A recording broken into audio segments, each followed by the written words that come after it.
How to enable typing indicators on or off in Signal app. Hey everyone, welcome back to the channel. If you are new here, don't forget to hit the subscribe button and turn on the notification bell to not miss any updates. So today I'm going to show you how to enable or disable the typing indicators on your Signal app. Let's dive right in. Open up your Signal app first. Then go to the profile icon in the top left corner and then go to settings. Now you'll need to tap on privacy and then you can see typing indicators. You can just toggle it on and this will show when you're typing.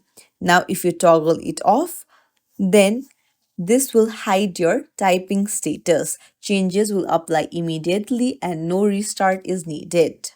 So you can just send a message to someone and begin typing to check if the indicators appear. And you can ask the person to confirm visibility.